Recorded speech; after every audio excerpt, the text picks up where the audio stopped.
lines. So expectations for the year, then we'll do a reality check, which means we're going to bring in 2 teams that graduated from the McGuire program, and then they launched their companies.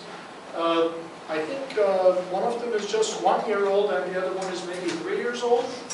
And what we're going to ask them are these questions. How did they develop their business plan while at McGuire? Once they graduated and launched, and this is what they were doing for a living, what worked, what didn't work, and knowing what we know now, what parts of the business plan would we have paid more attention to if we had the chance. So that hopefully this will be valuable information for you. Team formation lasts 30 minutes. Tuesday I'll be with you again and we'll start diving deep into the key starting point of any venture, which is this problem customer solution.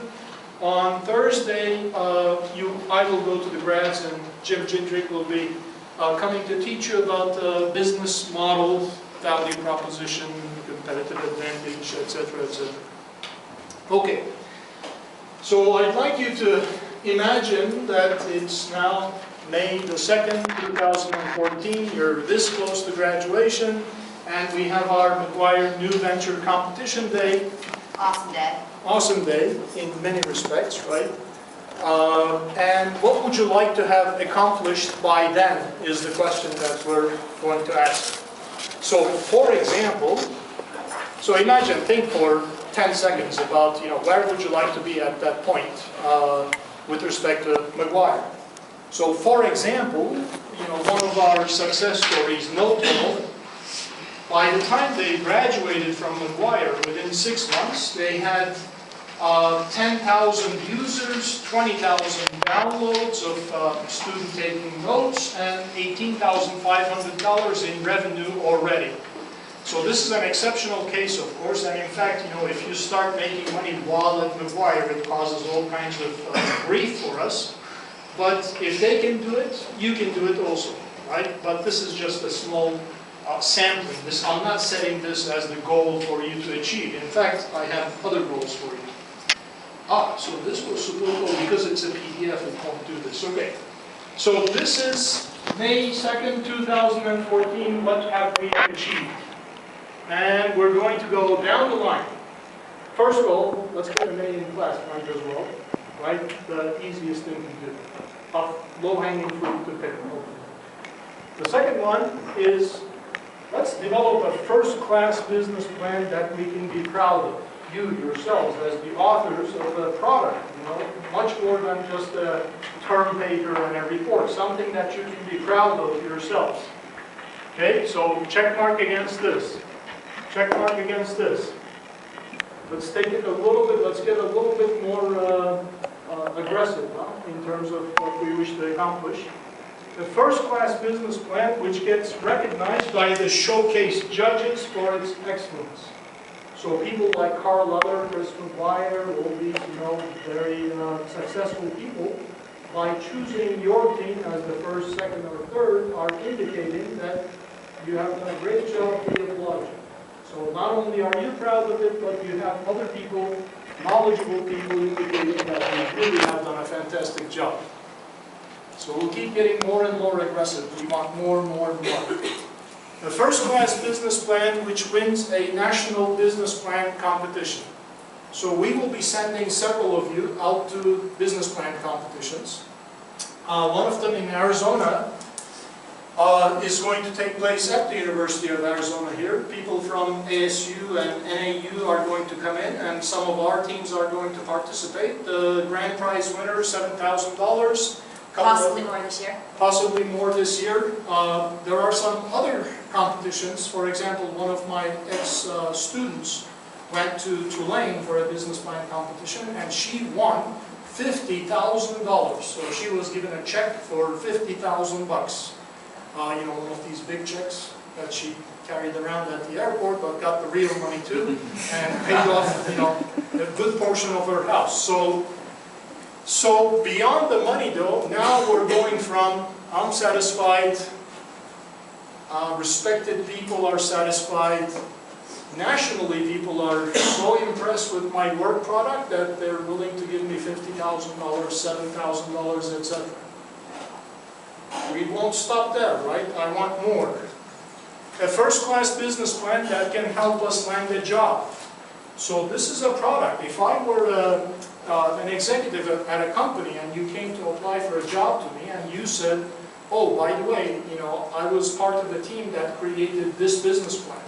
And I flipped through the business plan, and assuming that I'm a knowledgeable person, I'm impressed with the quality of the business plan, and I say to myself, boy, this is a product that my own people have a hard time creating, and here is this fresh graduate who's coming out with a plan that looks fantastic. So another possibility. More. Who sings that song? Maybe more. No. Okay. A first-class business plan which has a good chance of getting small business grant funding. Now, probably most of you are saying, not really for us, right, grant funding, but the state of Arizona is one of the biggest grant providers to small businesses. It's called the Arizona Innovation Challenge. And ideally, I'd like every single team to submit a version of their business plan to this challenge to enter this competition for grants.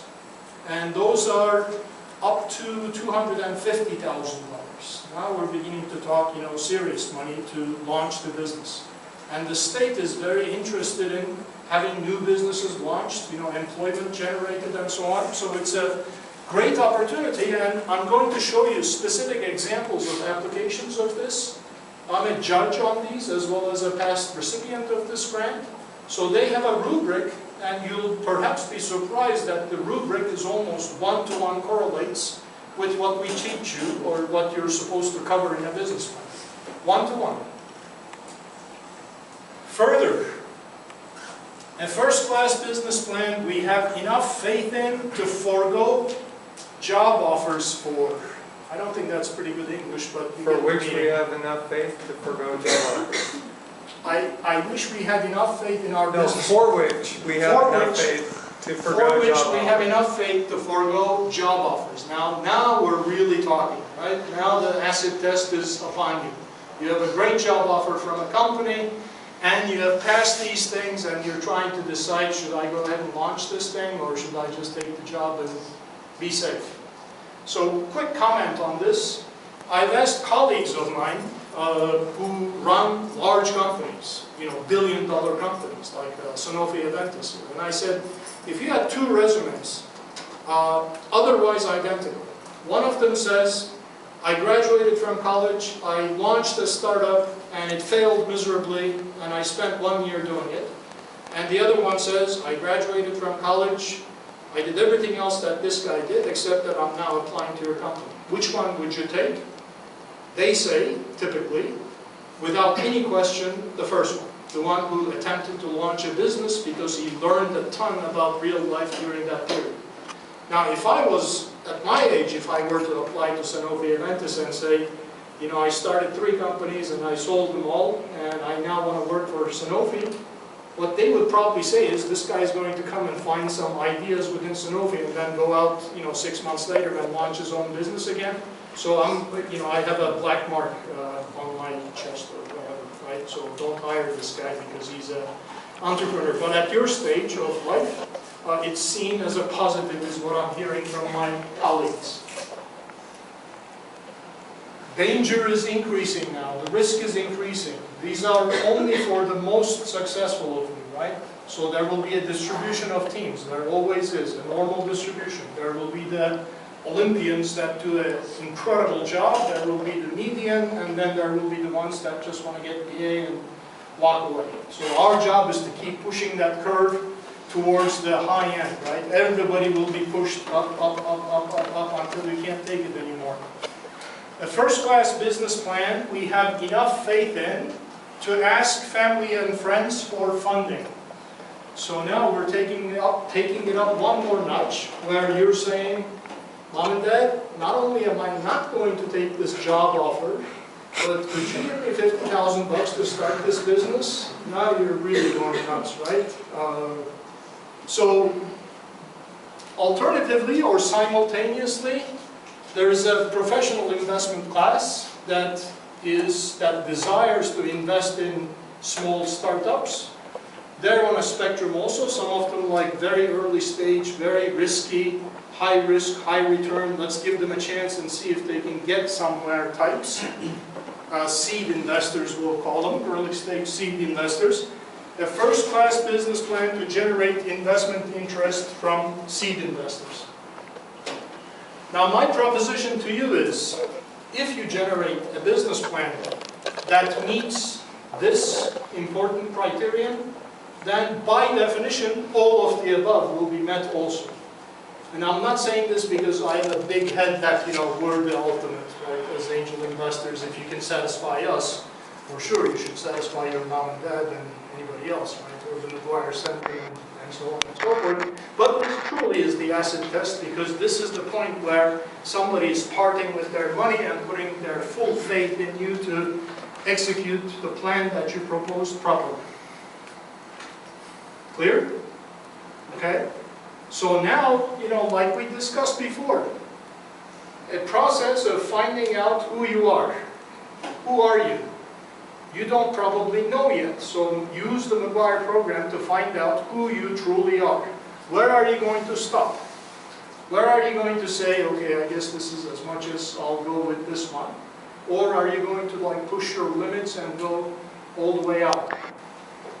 So, unfortunately, some of this is going to be not in your control. What do I mean by this? You may be a fantastic student, a super smart student, and you may have been able to collect the various intelligences that we talked about in your team, somebody with creative intelligence, somebody with analytical intelligence, somebody with social intelligence, and create the super team and worked very, very hard. And yet, because of the nature of the venture concept you selected, these may not happen.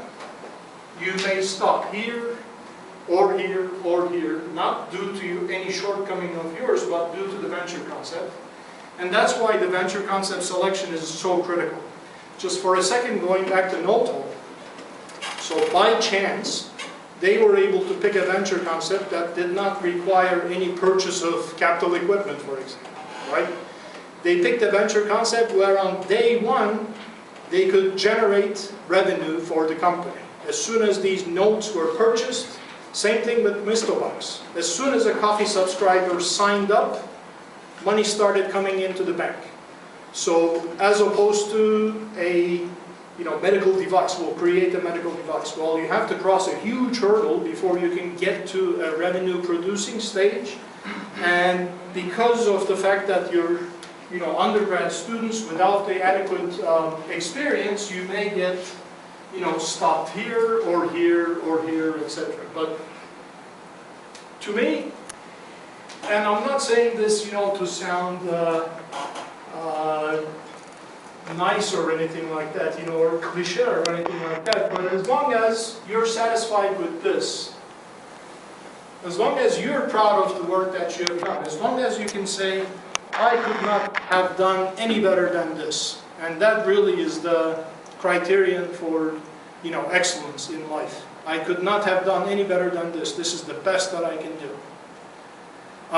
So start, testing, applying this principle. How often do you say to yourself, I could not have done any better than this? I'll talk to you about grant applications. So I'm a fan of writing grant applications. Why? Because it's free money. It's taxpayers' money coming to me. Fantastic. So we write a 7-page grant application. That's called a phase 1 grant. And if we win, we get $150,000 from the government for that grant application.